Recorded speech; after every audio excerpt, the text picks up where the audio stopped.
There's only one attitude that a Christian can have toward fear that is acceptable to God, and it is very simply this: I will not fear. I will not fear. Now, I believe that we all have probably a lot more fears. Little ones, lots of little ones, maybe some big ones. Usually if they're big ones, you know they're there. But I think that we probably all have lots of little fears that we have just gotten used to and we have put up with for so long that we maybe don't even realize that we have them. And I believe it's the same way with our faith. Unto every man is given the measure of God's faith. Not just any kind of faith, but the measure of God's faith. Now, faith is not something that we necessarily feel or that we see. Faith is a decision that we make about where we're going to put our trust. Because faith is the substance of things that we don't see and the substance of things that we don't feel. It's actually, the Bible says, evidence. It's a spiritual evidence that we can put our confidence in God. But I didn't really know anything about faith. Not real faith. I knew about faith for salvation, but I didn't know about this wonderful gift of faith that God has given us that can bring healing into our life and can help us live free from guilt and condemnation and can enable us to do great things that we don't even know how to do. And I just want to encourage you not to ever get lazy and just let that wonderful gift of faith lie dormant in you while you stand around and wait for some feeling to motivate you to do what you should be doing by faith. And if we're doing it by faith, remember that usually means that we're doing it without feeling and quite often without seeing the result at that particular moment. The Bible says when you pray in faith, believe that you receive and you will get it. It doesn't say that you have it yet, but it says when you pray, believe that you receive and you will get it. We kind of think, oh, I think I'll do that. And then a fearful thought comes and we just go, oh no, I won't. And we don't even really stop to say, well, God, is that something you want me to do?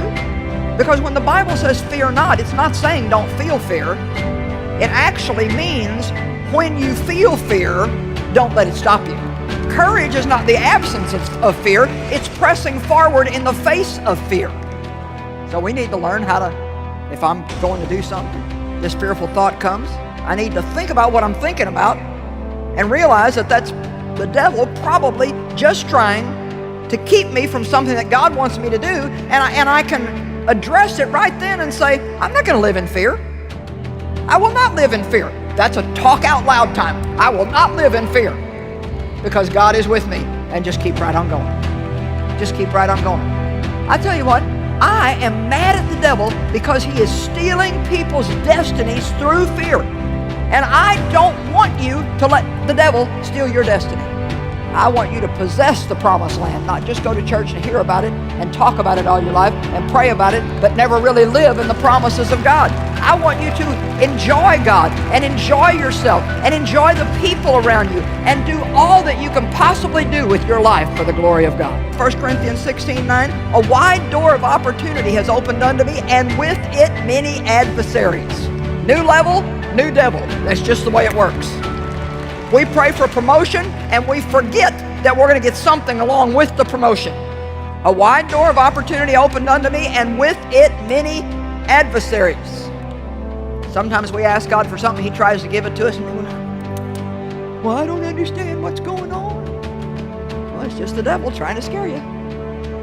So you need to say, I will not fear. As long as you know in your heart that what you're doing is what you believe that God is leading you to do or has asked you to do, or if it's something in the Word of God, then you need to make sure you keep pressing forward. Fear means to run from, to take flight. And there are so many different kinds of fears.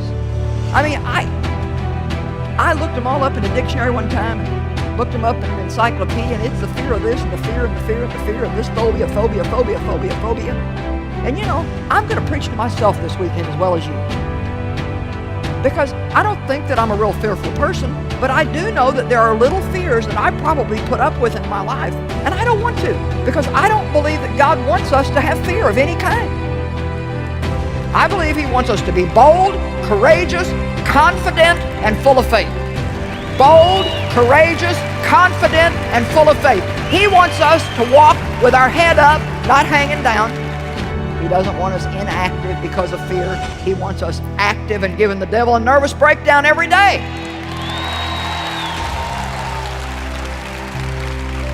I will not fear. I will not fear. What can man do unto me? If God be for me, who can be against me? If God is on my side, whom shall I fear? Father, I pray right now in Jesus' name that any kind of fear that we're permitting in our lives through laziness or because we just put up with it so long we don't even recognize what it is anymore, I pray that you'll reveal it to us and that one by one we would resist and stand against fear until we are completely free from its torment. In Jesus' name, amen.